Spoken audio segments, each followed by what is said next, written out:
When two officers forcefully removed a black man from an airplane, they had no idea who they were dealing with, but this wasn't just any passenger, it was a highly trained black Secret Service agent, and what happened next shocked everyone on board. Agent Carter settled into his seat on the commercial flight, his expression neutral but his senses sharp, alert to his surroundings, a skilled Secret Service agent assigned to high-level officials. He had been selected to covertly protect the president, who would be boarding shortly, dressed in plain clothes to avoid drawing attention.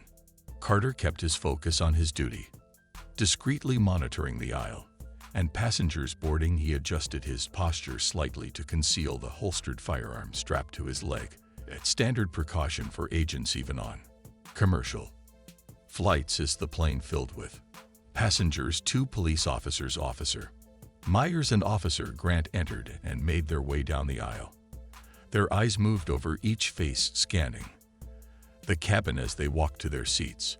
When they saw Carter, a young black man, sitting alone, their gazes lingered, curiosity shifting quickly into scrutiny.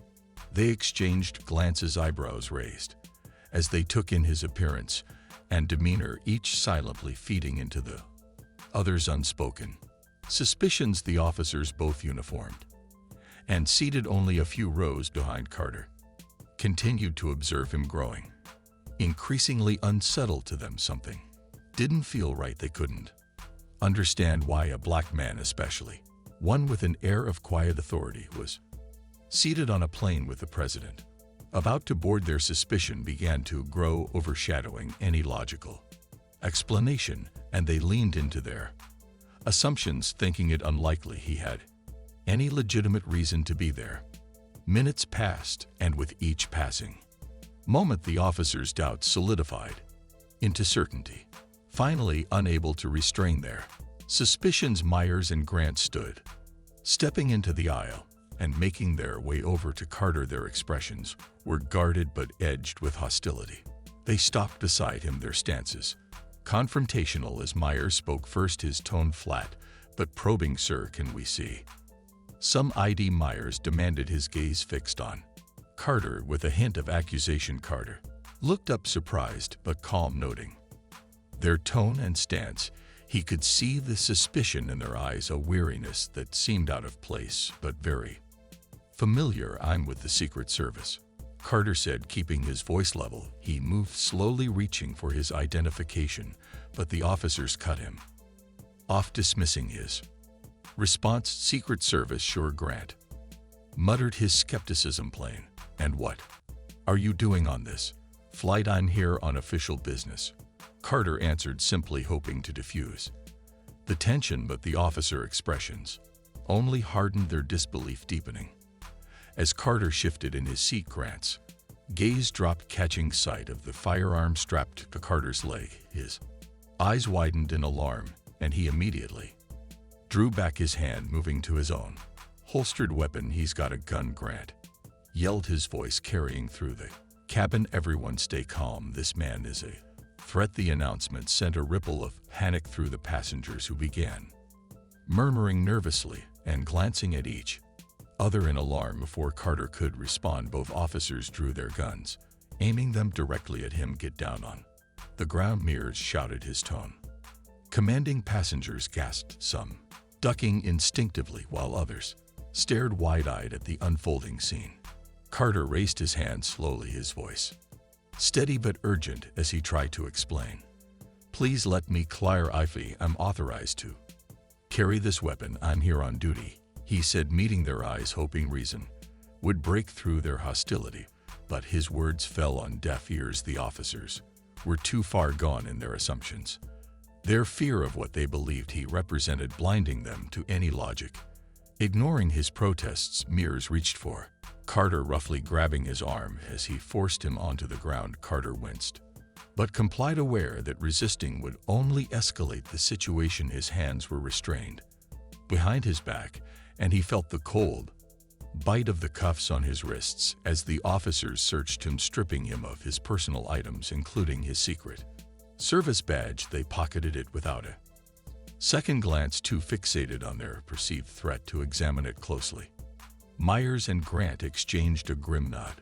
Certain they had neutralized a serious threat, their shouts for calm continued as they secured Carter's weapon, treating him with the severity they reserved for a known criminal. Carter lay on the ground, his face pressed against the rough carpet, frustration simmering within him. He understood too well that his skin color combined with their assumptions had made them see him as a threat first and a person second. The officers wasted no time hauling Carter to his feet, keeping his hands bound tightly as they escorted him off the plane. As they walked him down the aisle, passengers stared, some whispering in shock, others simply watching with wide, fearful eyes. Carter's heart sank. He wanted to assure them that he was no danger, that he was there to protect, not harm, but the officers kept him moving, their expressions set in stone, their suspicions unchecked. As they exited the plane, they led him through the terminal, drawing stares from onlookers as they made their way toward the airport security office. Carter's mind raced with frustration and concern, knowing his absence could compromise the president's security, but despite his attempts to explain, the officers ignored him, too committed to their mistaken narrative to question their actions. Once inside the security office, they roughly pushed him into a seat, their eyes cold and unyielding. "You think we're just going to take your word for it?" Grant sneered. "We're going to find out exactly what you're up to." Carter met their stares, his jaw clenched but his gaze steady. He knew that the truth would come to light eventually, but in that moment, bound and stripped of his authority, he felt the full weight of their prejudice, a barrier that no badge or rank could break.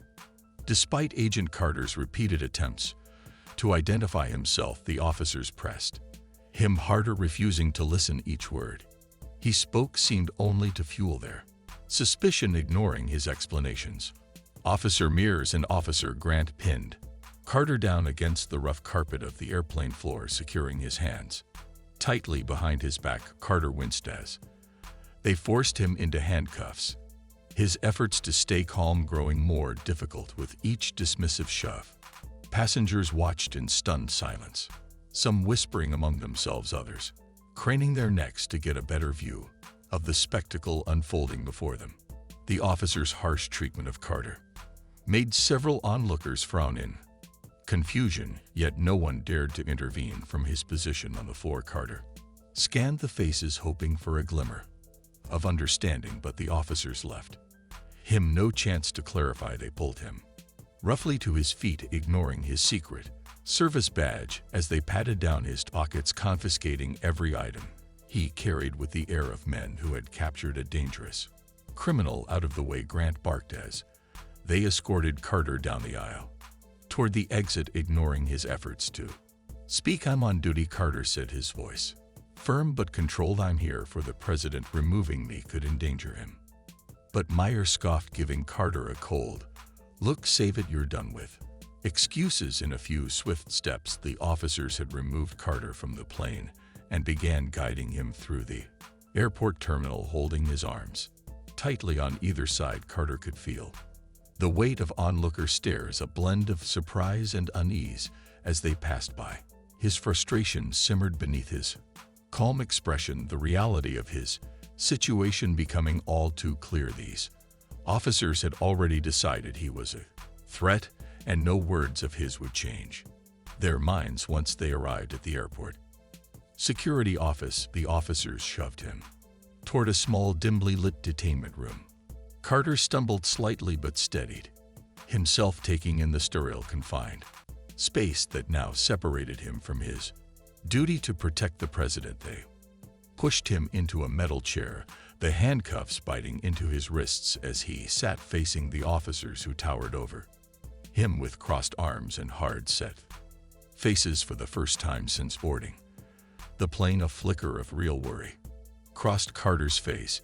He knew that his absence could compromise the president's security, especially on a commercial flight where every second counted. Taking a deep breath, he looked each officer in the eye, hoping they'd finally give him a chance to explain. "You're making a serious mistake," he said, keeping his tone steady but forceful. I'm part of the Secret Service. I'm on assignment to protect the president. You have to let me go. But Myers shook his head, his expression both skeptical and annoyed. Yeah, and I'm the Queen of England. He shot a look at Grant, who laughed, and they both shook their heads, as if the notion were too absurd to entertain. You don't believe me, said his patience beginning to wear thin. But I'm telling you, removing me from my post could put the president at risk. Grant rolled his eyes, crossing his arms tighter. Right, and I suppose that's why you were armed, sneaking around on that plane, waiting for the right moment to cause chaos. Carter's jaw tightened, but he forced himself to stay calm. My weapon is part of my official duty. I'm legally permitted to carry it as a protective detail. Grant's eyes narrowed enough with the lies he snapped. We know a cover story when we hear one. Now let's get to the truth. He took a step forward, folding his arms as he leveled his gaze at Carter. Who sent you? Who are you working with? Carter shook his head, his frustration rising. I'm not part of any group. I am exactly who I say. I am a Secret Service agent on duty. The officers ignored his explanation, continuing to probe with questions loaded with suspicion. How long have you been planning this? Myers demanded, his voice thick with accusation. What was your end game here? There is no plan, Carter replied, his voice clipped. And there's no threat. I'm a federal agent tasked with protecting the president. That's it. But his words fell flat, drowned out by the officers' distrust. They exchanged a look, communicating wordlessly before continuing the interrogation, each question more aggressive than the last. They demanded names, affiliations, anything they thought could tie him to the threat they believed he posed. Each answer Carter provided was met with dismissive scorn, the officers doubling down on their assumptions rather than considering his identity. As the minutes ticked by, Carter felt his frustration deepen. He was bound, confined to a detainment room, treated as a criminal, all while the president, his charge, was left unprotected on the plane. Every attempt to explain had been met with derision or outright hostility, their refusal to listen underscoring the biases that clouded their judgment. Finally, with no recourse left, Carter fell silent. He'd said all he could, given them every answer, every piece of information they needed, but it was clear that the officers' minds were made up, their judgment cemented. He stared at them, his expression a mask of calm resignation, knowing that only time or a higher authority could break through the thick wall of prejudice surrounding him. Myers shook his head, casting one last glare at Carter before stepping out of the room, leaving him under Grant's watchful eye. Carter sat in silence, a mixture of anger and helplessness tightening in his chest as he waited, hoping that soon someone with the authority and open-mindedness to live would step in to correct the disastrous misunderstanding on board the plane. As the flight crew completed their final checks, a senior Secret Service agent noticed something strange. Agent Carter, assigned to protect the president on this flight, was nowhere in sight. This unusual absence raised immediate concern. Every agent knew the critical importance of staying within the designated security perimeter. One agent quickly alerted the president's chief of staff, who immediately felt a prickle of unease. The crew checked with airline staff, combing through records to find out if Carter had deported for any reason. The more they searched, the clearer it became that Carter hadn't left voluntarily. He'd been forcibly removed. It wasn't long before the story emerged that airport police had taken him into custody, accusing him of suspicious behavior. The president's face tightened with anger as he processed the implications. He's been detained, the president asked, his tone steely. And they're claiming he's a terrorist? The chief of staff nodded, his expression troubled. That's what the report states, sir. The president took a deep breath, reining in his frustration. He knew that Carter, one of his most trusted agents, was not only highly capable, but also deeply dedicated. The idea that Carter would pose a threat was laughable, yet it was clear that racial bias had colored the judgment of those officers. For the president, this was more than just a security oversight. It was an Insult to Carter and his team, and it put everyone at risk without Carter's expertise and vigilance. The entire protective detail was weakened. Hold the flight, he ordered, his voice low but firm. I'm going down there.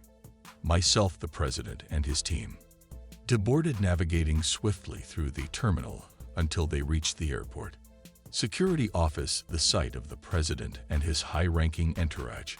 Entering the office caused a ripple of alarm among the staff, who exchanged nervous glances as they processed the unusual arrival. Inside, officers' mirrors and Grant stood, appearing smug as they told a colleague about the terrorist they had apprehended. The chief of staff stepped forward, his voice commanding. Where is Agent Carter? He demanded, his expression leaving no room for argument. Myers and Grant looked up, their expressions faltering as they registered the president's presence. Myers stammered, recovering just enough to answer, Agent Carter, we apprehended a suspect claiming to be Secret Service, if that's who you mean, sir." The president's eyes hardened as he looked directly at the officers. "You apprehended one of my agents," he said slowly, "under the assumption that he was a terrorist."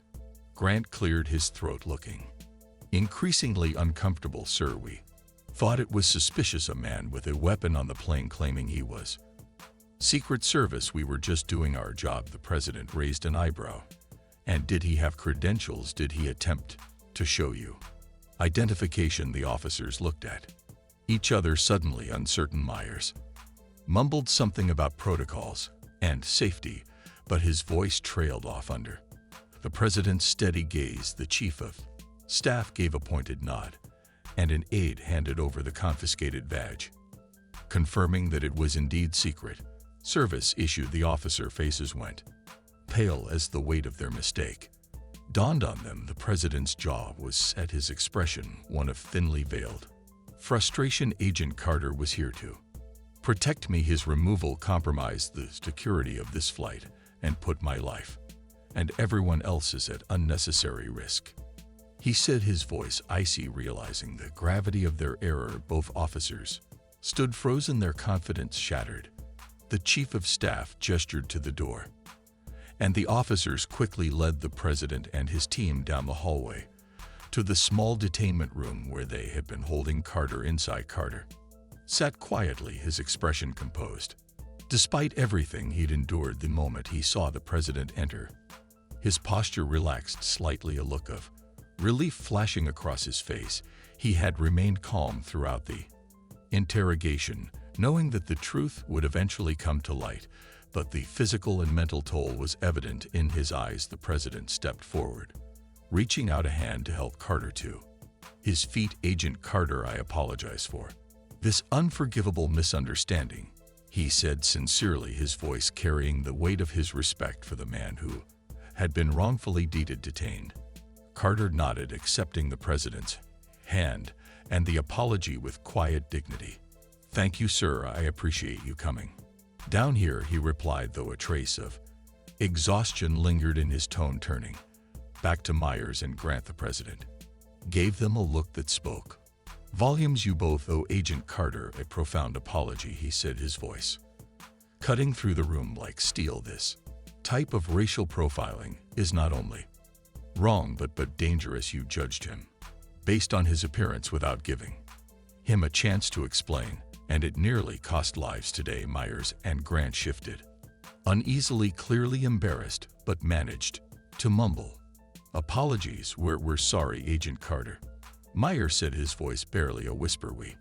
We didn't know." Carter met their eyes, his expression steady. He nodded, accepting their apologies, but also leaving no room for excuses. The president turned to the officers once more. "I hope this incident serves as a lesson. Racial profiling has no place here. It threatens lives and weakens the very security you claim to protect." With that, the president led Carter and his team back through the terminal. The officers remained standing, expressions a mixture of shame and disbelief as they absorbed the reality of their mistake. Carter walked alongside the president, his shoulders straight, his professionalism intact despite the humiliation he had endured as they reboarded the plane. A quiet understanding passed between Carter and the president, a recognition of the obstacles they would continue to face, and a renewed commitment to the duty that bound them both once freed. From the detainment room, Agent Carter stood before Officers Mears and Grant, his calm demeanor masking the frustration of the ordeal he had just endured. The officer faces showed the unmistakable signs of shame, their confident expressions replaced by a mix of regret and discomfort as they fully realized the mistake they had made. Eyes downcast, they fumbled for words, barely able to meet his gaze. "We're deeply sorry," Agent Carter Myers said finally, his voice subdued the weight of his error evident in each word. Grant nodded beside him, his face equally remorseful. They both knew that they'd acted out of misplaced suspicion, allowing their biases to cloud their judgment and cause harm to a man who had been doing nothing more than his job, a job that ironically was to ensure the safety of the very people they thought they were protecting. Carter listened, his expression neutral, but his steady gaze left no doubt that he was taking in every word. After a long pause, he gave a small nod, accepting their apology, but making it clear that forgiveness would not come without understanding. The tension in the room was palpable as he straightened, his tone measured and direct. "Thank you for your apology," he began, his voice calm yet firm. "But understand this, your assumptions based solely on my appearance nearly put the president's safety at risk. Racial profiling is not just wrong, it's dangerous today. It could have compromised a high-level security operation. Next time, it could cost lives." His words hung in the air, each one a clear reminder of the damage their prejudice could have caused. The officers winced slightly, as if feeling the sting of each pointed remark. Carter continued, his voice steady but unyielding. "As law enforcement officers, it's your responsibility to look beyond assumptions, to base your actions on evidence, not biases." The officers nodded their heads, as the gravity of his words sank in. They understood in that moment that Carter's presence on that flight had been crucial, and that removing him had left a critical gap in the security detail. It wasn't simply about him, it was about a lapse in their own judgment that had led them to overlook what they should have prioritized. The president, standing nearby, spoke up, his tone resolute as he addressed the officers. "Agent Carter is one of our best agents. His position isn't earned easily, it's earned through skill, dedication, and commitment. You didn't just wrong him today.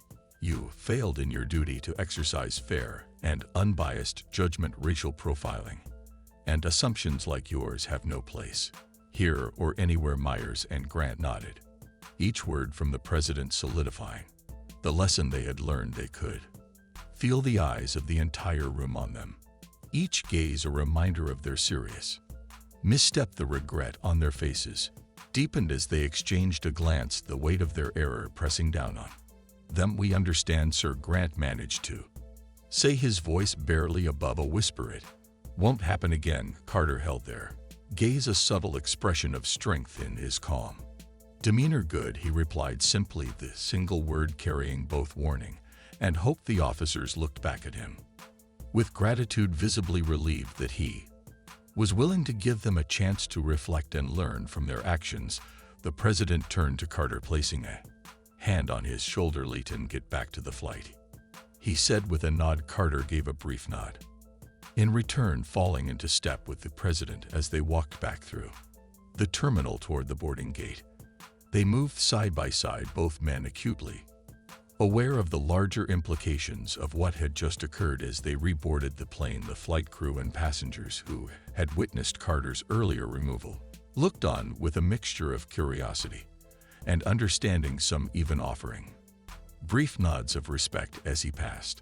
Carter, though outwardly composed, felt a deep sense of relief returning to his post, his purpose as clear as ever, despite the challenges he had faced.